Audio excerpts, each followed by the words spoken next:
Hello and welcome back to chemistry classes. आज जो हम चैप्टर स्टार्ट करने वाले हैं वो है मॉलिक्यूलर बेसिस ऑफ इनहेरिटेंस।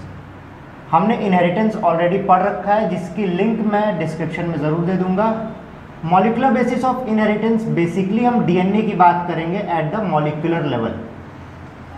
तो अगर डीएनए के बेसिक स्ट्रक्चर की बात करें तो जो डीएनए का बेसिक स्ट्रक्चर हमें पता है वो ये है, डबल हेलिकल जो एंटी पैरेलल रन करता है 3' to 5' और 5' to 3'।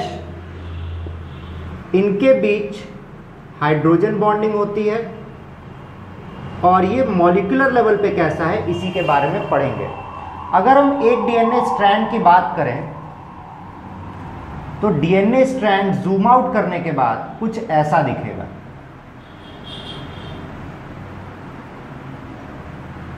डीएनए का एक स्ट्रैंड बना होता है पेंटोज शुगर, जो कि ये रहा 5 कार्बन का, 1 2 3 4 5, इसलिए इसे पेंटोज शुगर कहते हैं। Nitrogenous base,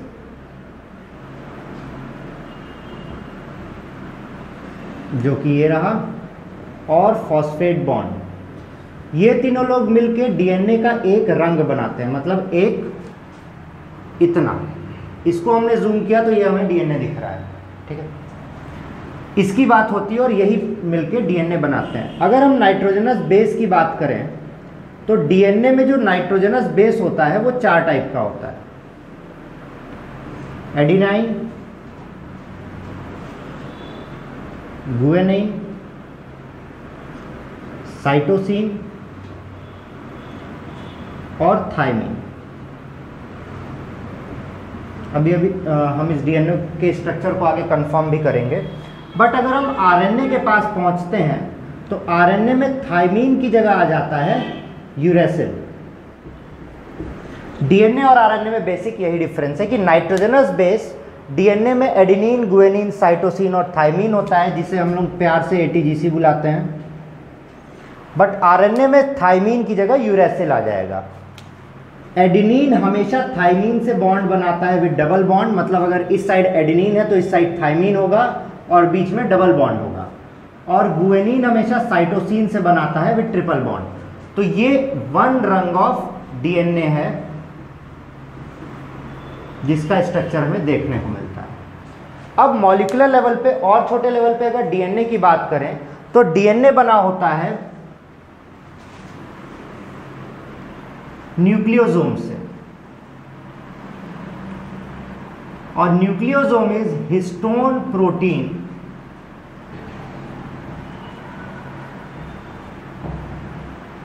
plus DNA. ये दोनों मिलके क्या बनाएंगे? न्यूक्लियोसोम, और ये आगे मिलके बनाएगा chromatin thread. Histone protein octamer होता है। अब इसको इमेजिन करते हैं। हिस्टोन प्रोटीन बेसिकली फुटबॉल होता है। अगर हम 8 फुटबॉल को एक धागे के किनारे बांधेंगे तो वो एक न्यूक्लियोसोम बनाएगा। ये बात दिमाग में घुस रही है? 8 फुटबॉल इमेजिन कर सकते हो। एक्चुअली लोग भी पीछे बैठे हैं, ऐसे करना पड़ रहा है। हाँ, ये बाल झाड़ रहा है, वो भी है, वो भी है। तो हाँ, 8 फुटबॉल इमेजिन कर पाते हो? 8 फुटबॉल को एक साथ लाए, वो हिस्टोन प्रोटीन हुआ, वो कहलाएगा एक ऑक्टामर। उसके किनारे हम डीएनए बांध दिए, धागा बांध दिए, तो ये सारा मिलके न्यूक्लियोसोम बनाएगा। और कई सारे न्यूक्लियोसोम मिलके क्रोमैटिन बनाते हैं। इसीलिए क्रोमैटिन को कहा जाता है beads on string. Beads on string, वो जो मोती की माला होती है, हाँ, मोती की माला जो होती है वो ऐसी दिखती है, इसीलिए कहते हैं, क्योंकि हर जगह क्या है, हिस्टोन को ऑक्टामर और डीएनए। अब ये कैसे पता चलेगा कौन सी चीज किससे बाइंड करेगी? प्रोटीन जो होता है, प्रोटीन में जनरली पॉजिटिव, चलिए सिंपल बात है, प्रोटीन में NH2 ग्रुप होता है और NH2 is basic in nature. इधर देखो, प्रोटीन पे NH2 होता है और NH2 is basic in nature. Basic मतलब इस पे कौन सा चार्ज होगा? पॉजिटिव। और डीएनए पे माइनस चार्ज होता है, तो ये नेचुरली जाके इससे चिपक जाता है, जो हम लोग कब से ऑर्गेनिक में पढ़ रहे थे। इसीलिए डीएनए और जो क्रोमैटिन है वो इतना स्टेबल होता है। ये बात समझ में आई? अब ये तीनों जो है पेंटोज शुगर, नाइट्रोजनस बेस और phosphate, pentose sugar, nitrogenous base और फॉस्फेट, इन तीनों को मिला के हम लोग कहते हैं न्यूक्लियोटाइड। ठीक, pentose sugar plus nitrogenous base को मिला के हम लोग कहते हैं न्यूक्लियोसाइड। न्यूक्लियोसाइड प्लस फॉस्फेट मिलाएंगे तो जाके क्या बनेगा, न्यूक्लियोटाइड। तो ये डीएनए का बेसिक स्ट्रक्चर था जिसके बारे में हम और इलेबोरेटली बात करेंगे। किसका कॉल? हाँ, क्योंकि हम बहुत बिजी हैं, कॉल आ गया था बड़े बड़े लोग का। मोदी जी भी कॉल कर देते हैं कभी कभी। मेरे बगल में मोदी जी की दुकान है, मतलब वो मोदी जी ने। तो अब हम बात करते हैं डीएनए की बेसिक स्ट्रक्चर की। तो हमने बात कर ली कि किस चीज़ से बना होता है, क्या होता है, पर अब डीएनए जेनेटिक मटेरियल है कि नहीं, इसके बारे में हमें पता करना था। DNA as a genetic material, ये आपके एंट्रेंस एग्जाम के रिस्पेक्ट से भी बहुत इंपॉर्टेंट है। एंट्रेंस एग्जाम में आपसे पूछेगा कि इसको किसने प्रूव किया था, और बोर्ड एग्जाम में आपसे DNA as a genetic material का एक्सपेरिमेंट लिखने को देगा। DNA as a genetic material बताया था मार्था एंड चेज।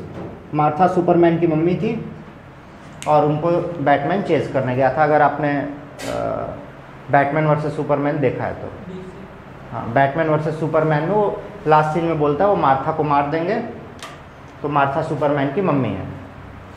तो मार्था और चेज ने DNA as a genetic material का एक्सपेरिमेंट किया था।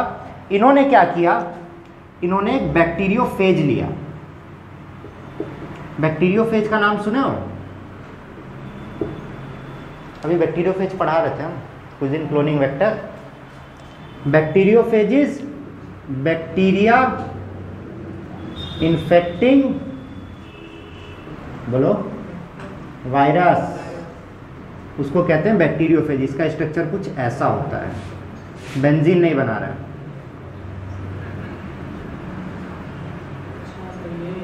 ये बैक्टीरियोफेज होता है, बैक्टीरिया इन्फेक्टिंग वायरस। ये होता है डीएनए और ये होता है प्रोटीन कोट। डीएनए के पास फॉस्फोरस होता है, क्योंकि हमने अभी फॉस्फेट बॉन्ड लिखा हुआ है। तो डीएनए के पास क्या होता है, फॉस्फोरस, और प्रोटीन के पास क्या होता है, सल्फर। ठीक, तो इन्होंने दो एक्सपेरिमेंट किया, ये इंपॉर्टेंट है, इधर ध्यान दो। पहले कंडीशन में हमने डीएनए को रेडियो एक्टिव कर दिया। रेडियो एक्टिव का मतलब होता है जब नॉर्मल के अलावा कुछ और हो। फॉस्फोरस नॉर्मली क्या होता है, P15 है ना, हम P15 के अलावा P14 ले लिए। ऊपर चली गई बात। डीएनए में, डीएनए नॉर्मली P15 से बना है, तो उसको P15 चाहिए, हम उसको P14 में ग्रो करा दिए, तो उसको P14 मिल गया ना। जैसे कि अगर हम यहाँ पे रहते हैं और वेस्ट इंडीज़ में चले गए तो हम काले हो जाएंगे, उन लोगों की तरह एकदम गोरे गोरे। ठीक, और अगर हम उनकी तरह गोरे हो जाएंगे, क्यों हो जाएंगे, ओरिजिनली तो हम गोरे हैं, अरे ओरिजिनली तो हम ऐसे हैं, पर वेस्ट इंडीज़ जाके हम एक्स्ट्रा गोरे हो जाएंगे। उसका रीज़न है कि हमें मीडियम कैसा मिला। तो नॉर्मल डीएनए तो ये P15 वाला चाहिए होता है, पर अगर हम उसको P14 में ग्रो करा देंगे तो उस डीएनए में P14 आ जाएगा। और क्योंकि ये नॉर्मल से अलग है तो इसे क्या कहेंगे, रेडियो एक्टिव डीएनए। दूसरे केस में हम प्रोटीन कोट को रेडियो एक्टिव कर दिए। क्या कर दिए, प्रोटीन कोट को रेडियो एक्टिव। सल्फर नॉर्मली कितना होता है, 32, अरे सॉरी 16 होता है, एटॉमिक नंबर 16, मास 32। तो हम रेडियो एक्टिव ले लिए और इसका मास चेंज कर दिए, 16 की 32 की जगह 34 ले लिए, है ना। और जब इसको रेडियो एक्टिव लिए तो ये दोनों अलग से पहचाने जाएंगे नहीं कि हाँ रेडियो एक्टिव मतलब जिसको हम अलग से पहचान सकें। जैसे अगर मेरे घर में सब गोरा है, हम काले हैं, तो मेरे पहचानेंगे, देखो इसको, देखो दूसरे के घर से चुरा के लाया गया है। भाई बहन फिर चिढ़ाते हैं कि तुमको कचड़े के डिब्बे से उठाया गया है। हाँ, तो इन्होंने किया क्या कि इस बैक्टीरियोफेज को एक बैक्टीरिया में डाल दिया। ये पूरा डायग्राम बनाना पड़ेगा बोर्ड्स में, इसीलिए ध्यान दो। कुछ लोग यहाँ से खाने के लिए निकल रहे हैं, जबकि उन्हें मिलेगा फिर भी। जाओ जाओ खा लो, जाओ। जाओ आदित्य, नहीं तो पता चला मिलेगा ही नहीं। इस फर्स्ट केस में हमने रेडियो एक्टिव डीएनए लिया और सेकेंड केस में रेडियो एक्टिव प्रोटीन लिया, ठीक है।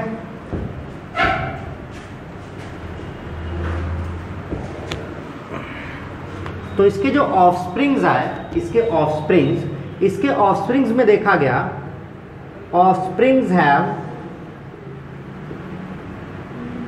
Radio active DNA. ऑफस्प्रिंग्स के पास क्या था? Radio active DNA. पर इनके जो ऑफस्प्रिंग्स थे, ऑफस्प्रिंग्स मतलब next generation, they don't have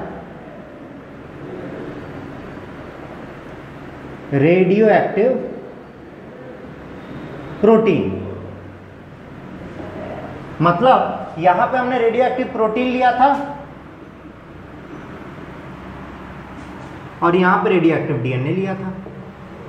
तो हमें पता चला कि जब हम इसको क्रॉस कराए, बैक्टीरियोफेज से इन्फेक्ट किए, तो यहां पे जो आया, इसके ऑफस्प्रिंग के जो डीएनए थे वो रेडियो एक्टिव थे, मतलब फास्फोरस उनमें प्रेजेंट था नया वाला, पर इसमें नया वाला प्रोटीन नहीं प्रेजेंट था। इससे पता क्या चला, जो नेक्स्ट जनरेशन में जा रहा है वो डीएनए है, ना कि प्रोटीन, क्योंकि जो रेडियो एक्टिव हमें मिला वो डीएनए मिला, प्रोटीन नहीं मिला। इससे क्या पता चलता है कि नेक्स्ट जनरेशन में जो इनहेरिटेंस हो रहा है वो डीएनए का हो रहा है। मतलब डीएनए ही जेनेटिक मटेरियल है जो एक जनरेशन से नेक्स्ट जनरेशन में ट्रांसफर होता है।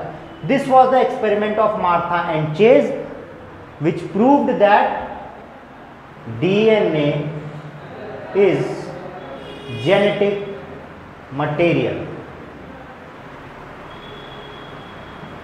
अगली बार से कोशिश करूंगा थोड़ा और साफ करने की। आज के लिए इतना ही, मिलते हैं नेक्स्ट वीडियो में। Till then do not forget to like, share and subscribe the channel. Bye bye, signing of.